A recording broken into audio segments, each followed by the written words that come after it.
Here's the brutal truth. Most websites don't fail because they're ugly. They fail because they are forgettable. If your website looks like every other template out there, they sound like a robot, or they give off major stock photo energy, we need to talk. Today, I'm breaking down exactly why your website feels cookie cutter and what to change if you actually want it to stand out. And yes, I brought receipts. Let's dive in. First up, fonts. If your website feels boring, yeah, it might just be your font's fault. If you want your site to feel custom and memorable, step one, pick fonts that don't scream default settings. Let's look at a few websites that fell into the basic font trap and what happens when you actually take just literally 10 minutes to level up your typography. So here we have a Squarespace template.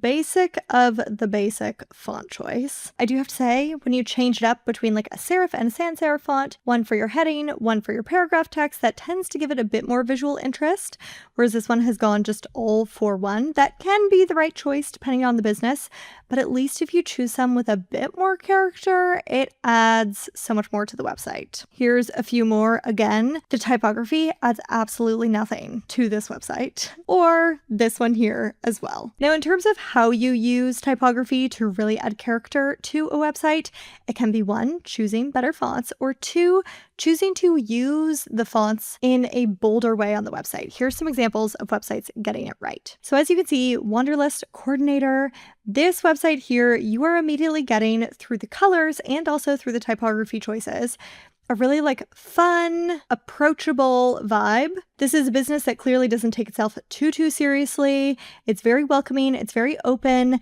and that is demonstrated through the use of their fonts. Then we come over to Feminine Alchemy, completely different feeling.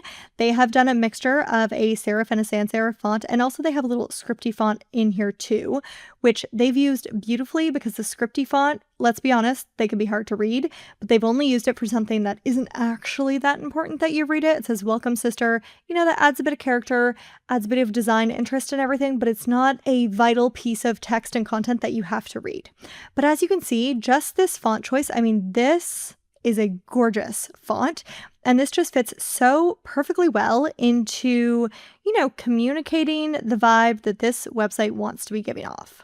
The sans serif font that they also chose to pair here for the paragraph text also is very easy to read. So even though they have like a really special serif font and scripty font, the actual important bits and pieces that you need to read are extremely easy and clear. And honestly, even I do have to say, the heading font is also very easy to see. Now coming over to Silk Utica, this website, very much so, just immediately upon coming to it, this is clearly a cocktail and dessert bar in New York, but it's also, just as I read through the font choices that they have here and the general vibe of the website, this feels to me very like speakeasy, kind of this text reminds me of 1920s. I think it's really, really fun, and it perfectly adds to the vibe of this website. So truly, while I know there are 12,000 different fonts that you could choose on the website, and it does take a bit of time to go through them and find your favorites, I would say it is absolutely worth it. Just this small tweak of font choice can make such a difference. P.S. If you want brand consistency across your Squarespace website and the graphics that you're making in Canva, I made a free font pairing list of all the fonts that exist in both Squarespace and Canva. I'll link that for you below in case it's handy to you. Next up, the photos you're using might be why your site is feeling painfully average. And no, stock photos are actually not the enemy. Bad stock photos are. Literally half of the photos on my own website are stock photos. So let's just clarify that I think stock photos are fantastic. But the ones you pick, that's what differentiates between a cheesy staged website with lighting that looks like it's straight out of a dental office and a site where photos actually enhance the vibe and the first impression that you're giving off. The difference between good and bad stock photos is really obvious when you see it. So let's take a look at some websites doing this right and some doing it very, very wrong, and you can evaluate for yourself if your own photos might need a refresh. These photos on the Squarespace template just scream stock photo. I mean, just a bunch of very like corporate, sterile looking, boring buildings. Followed then by this website where at least, you know, some nature is present, and that's a nice thing. But also again, it just doesn't feel like, you know, this one at the top isn't so bad, but these ones down here, they're just not really adding a lot to the website. website. Also the fact that they have like 2 photos here, which are extremely similar in what they are, feels a little bit boring. You want to change it up a bit, either with like closer up shots and wider shots or different visuals within the images to make a more visually interesting website. Another Squarespace template, which is all about architecture, and again, just not a lot of character happening here. Or either in this one, these are a wide variety of pictures. Some of these could be decent, honestly, on a website. Say, for example, this picture here, or maybe this photo here actually would be really lovely on a website. But the other ones, the other thing to keep in mind when it comes to stock photos is not just about like choosing a few stock photos, but it's making sure that they all harmoniously work together and they feel like they're within the same sort of like family, or they were taken by the same photographer, or they have the same mood that they're giving off. These photos to me just don't fit very well together. I mean, this like black and white bleacher image doesn't really feel like it has much to do with this image, which is feeling sort of like cozy with a very warm lamp, or this woman living her best life in the beach. I'll use my own website as an example of stock photos that have been chosen well, if I do say so myself. So on the left-hand side, these are 2 images that were actually taken in a photo shoot, and these 2 are stock images. However, you probably wouldn't be able to tell that unless I actually just told you, because they visually, just in terms of like the color and the style and all of those aspects, they feel very similar and related. The image in the background of this section is a stock photo, and then coming down to this section, I have quite a few stock photos in here. So the picture of myself here and here, these are my own photos, but then all the other ones are stock images. Now you'll notice it's not the exact same content in all the images. We have a close-up of some hands here opening a cork in a bottle. We have an old retro vehicle. We have what looks like a cafe.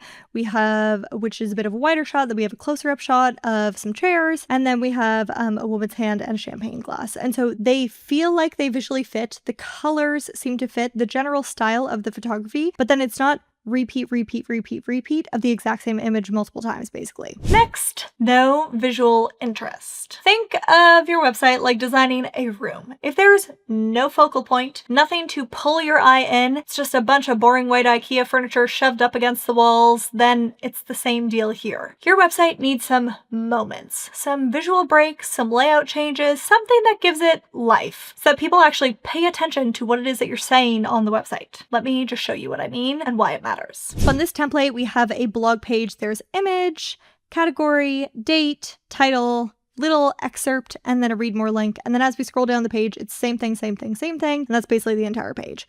This is just not that interesting to look at. There isn't a lot of variation. There isn't a lot of change happening here. This website is marginally better, but I would still say, could use a lot of work. So we have photo of a person, heading, text, email address, blank space. Then we have text, button with a different colored background. Okay, we're changing it up in some ways here. This one is an, okay layout in terms of we have all of the events happening to the right-hand side and a bit of blank space on the left-hand side, which actually is a good thing. But again, it's just like there could be so much more done to the backgrounds or the colors or the fonts or any aspect of this, or to add some sort of flourish of creativity in this. This is just such a basic design. Same thing with this Corgan template. We basically just have text on page with black and gray backgrounds. It isn't that interesting. Moving right along, however, to a website which has a ton of visual interest. We have this one here. We have a video in the background, which is, pouring a glass of something fantastic looking, a large text, which is really fun, that goes over top. The text kind of works with the background image because the background image, we don't have someone say face in the background happening there. Then as we move down, in terms of adding visual interest, okay, in this section, we just have like black background with text, but the things they have done well is they have a bit of a different color happening here. They put in these arrows in the background image, which again adds some visual interest.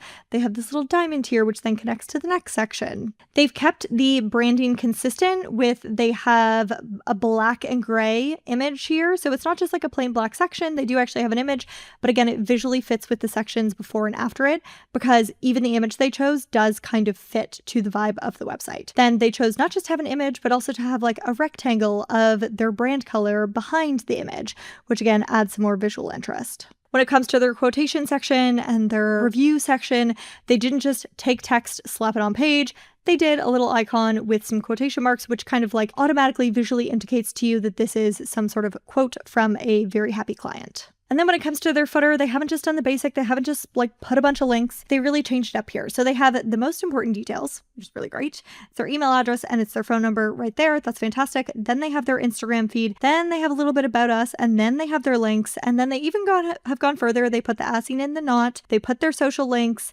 and a bunch of different details. And they sort of like, they didn't just put one giant block of text with all those things. They really changed up the layout and the design of this so that you actually read through the bits and pieces. If all of this text had been one giant paragraph, you would not have read any aspect of that. So the fact that they broke it up, they put some text to the left, some text to the right, some going straight across, all those things, that really adds visual interest and makes people actually get through your content better. And then we have another incredible website. This one here, as we scroll down the page, okay, so we have our text. They've broken it up into different heading types and then paragraph types. They've pulled things out by bolding them. They have drop downs happening here, which is really lovely. And then as I scroll down the page, okay, we have images.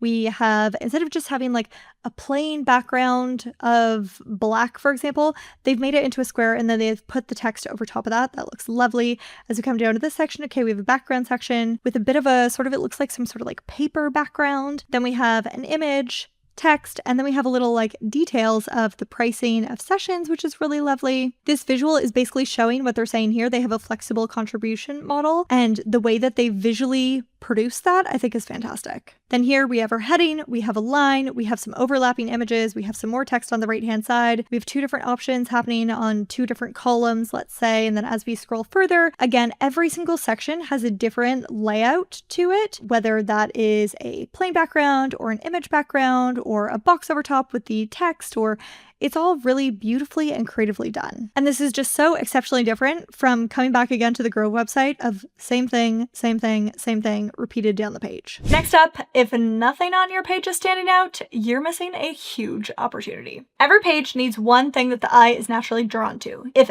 everything is loud, then actually nothing's loud. If everything is beige, then everything may as well be invisible on your website. So even a very small change, like a bolded word or a pop of color, can give your page a focal point and pull people into that most important aspect of that section. Okay, coming back to one of my favorite templates to hate on, the Waverly template from Squarespace. This here is the bio page. And obviously this is some nonsense text, but literally just 1, 2, 3, 4 giant paragraphs of almost wall-to-wall text. Nothing is standing out in this sort of design. This is the type of thing that you take one look at and scan of and just think, oh, never mind, I'm not actually gonna read this. Same thing if I come over to the Suto template, exact same thing. Okay, we at least have a heading here, but then the rest is just 2 giant paragraphs of text and an image. Again, nothing about the way that this has been laid out makes me actually want to read what's on this page. Contrast that to the website of Jazz Dervis, and I have to say she has done a fantastic job. So we have an image, we have a background image, we have an actual image, and then we have a bunch of text. She has really varied up both the headings and paragraph text, and then she's even taken it further. She has changed up the font and the color of certain aspects. She's done underlines on different bits and pieces of the text, and she's gone ahead and changed up the color too. And all of those things, if you had just made this look like this, there is so much less of a chance that you actually would have read this. This is a little bit, I have to admit, kind of like the TikTokification of websites these days, is the fact that you need to constantly have these like hits of visual interest to keep people actually making their way through your website. Okay, now let's talk about your words. If you're saying what everyone else is saying, we're passionate and we care about your success, then congratulations, you've just blended in with 99% of the internet. And listen, I get it. Writing copy for your own website can feel massively intimidating. That's exactly why I want to show you some real examples of what bland versus actually good copy looks like. Oh, and PS, if you want a shortcut, I have a free homepage content planner, which helps you map out exactly what it is that you should say. I'll link it below for you. Coming over to the Camdes template, we have a product listing, and it quite literally says, "This is a piece of furniture designed with both form and function in mind. This piece will feel right at home in your space." Oh my gosh, could you think of a less interesting way that you could talk about a chair? Then we come over to this website and the My CV section, and it says, "I've held a variety of professional writing positions in advertising, marketing, journalism, and the entertainment industry." And let's be honest, by the time I've gotten to that point, like, I'm bored. I don't know if you're bored by now, but I'm bored by now. And so, I mean, if you actually want to read through that, knock yourself out.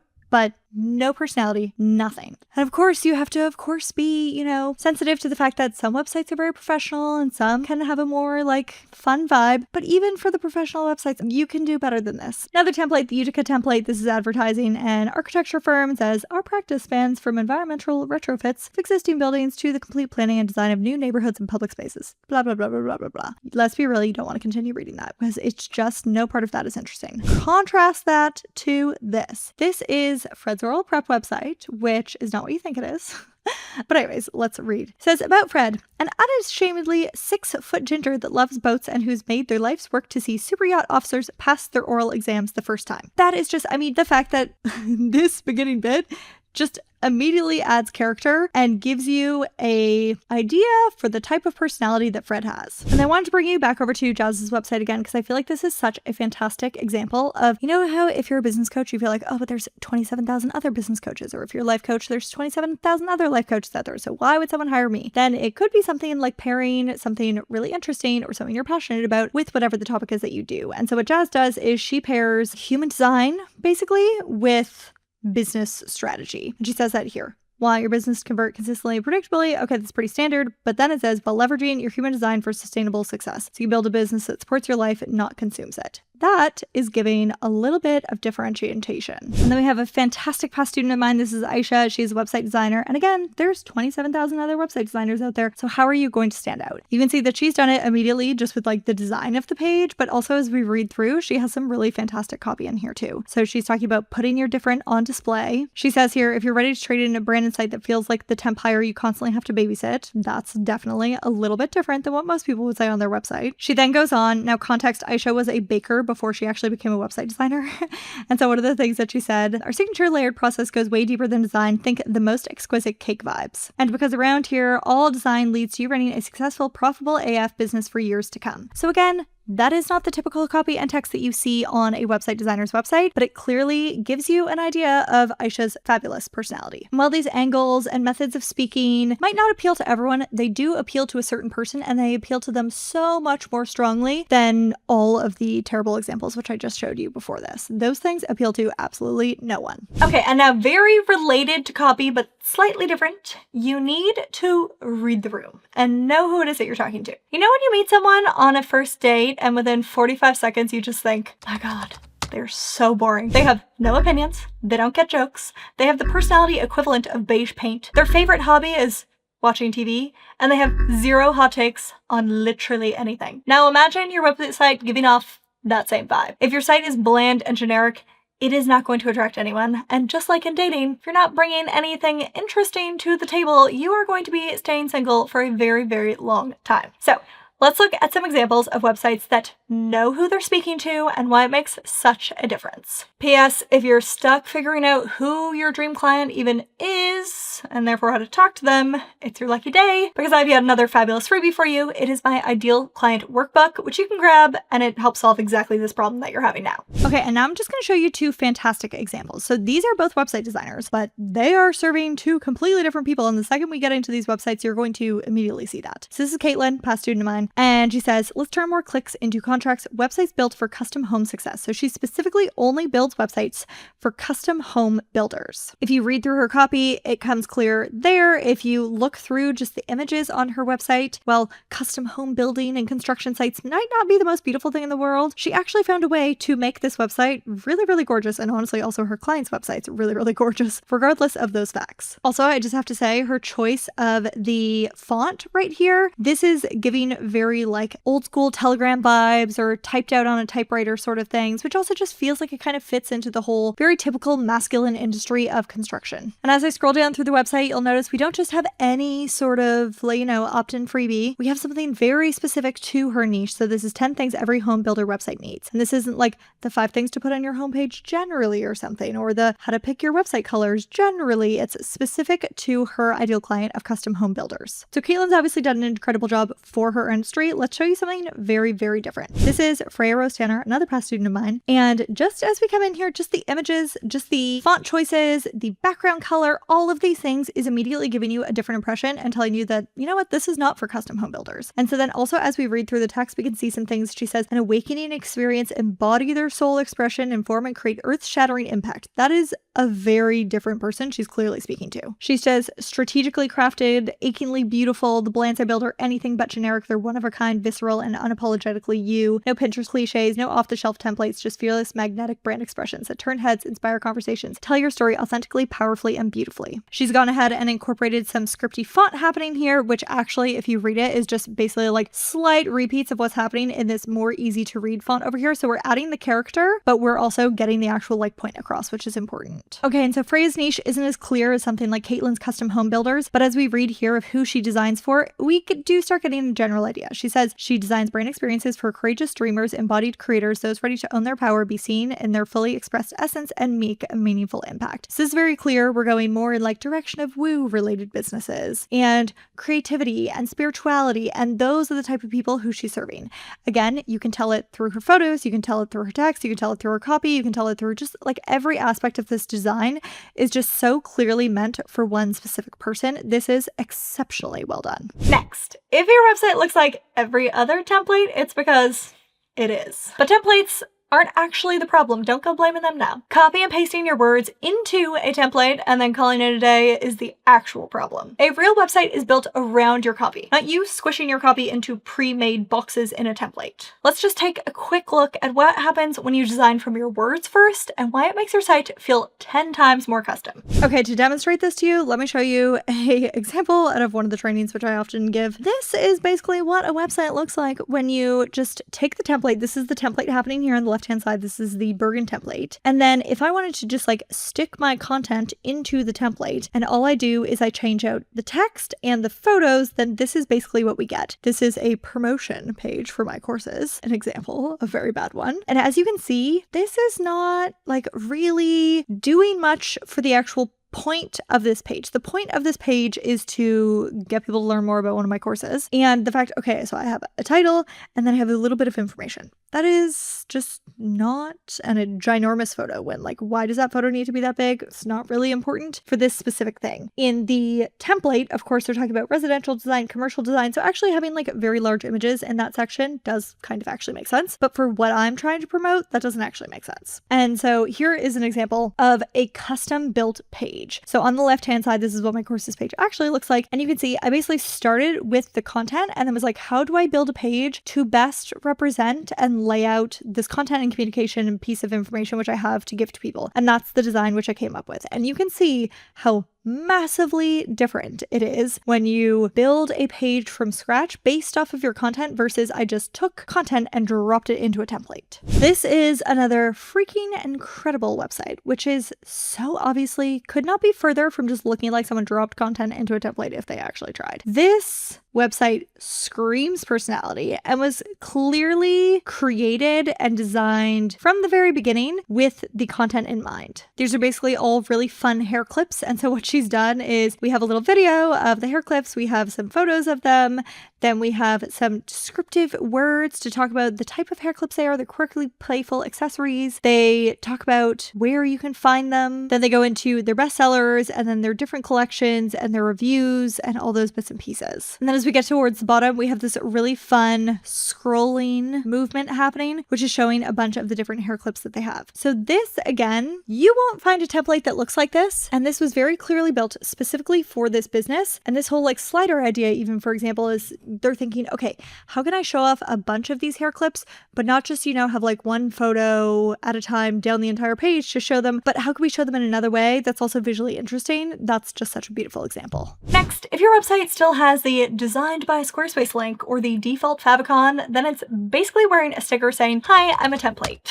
Branding your site properly, favicon, footer, the whole thing is what makes it feel polished and finished. So on this template here, if we head on down to the bottom, we see the good old made with Squarespace. Also on this template, same thing, made with Squarespace and their privacy policy. You really don't need to do that. If I head to the footer of some other websites, this is again another past student of mine, you will see no promotion of Squarespace happening in their footer, or here's another one, again, no promotion of Squarespace happening in their footer. Also, their favicons, not the typical little default black cube. And finally, if you haven't touched your site styles or your background is still plain white, you're basically stuck in 2017.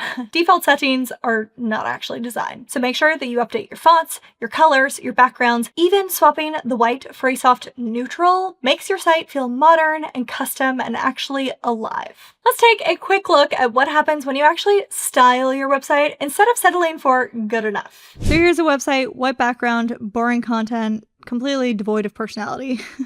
Versus, however, I go to this website, Joy First World, and as we scroll through, you can just see, okay, so we have one section here with some white in the background, but for the most part, we have some beige, we have some orange, we have some photos, we have some red.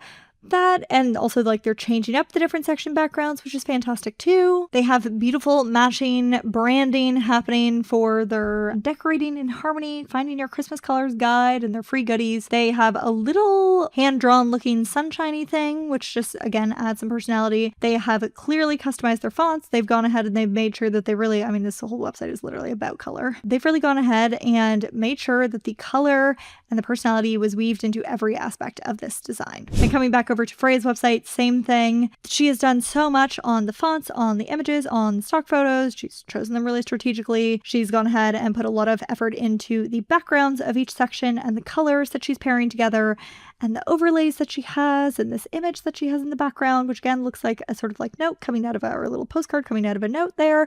And then with the love notes, I mean, just so well done. And same thing when I come back to Jazz's website, as I scroll through, just every aspect of this just feels like there was thought and care and effort put into quite literally every single section on this page. Nothing has been like forgotten about and they just slapped a bunch of a giant paragraph of text on a white background. At minimum, change the white background. It's making your site look dated. And if you're serious about standing out online, don't just stop there. I made another video breaking down the outdated website design trends that are making your site look behind the times. You can watch it here and trust me, your future clients will thank you for it.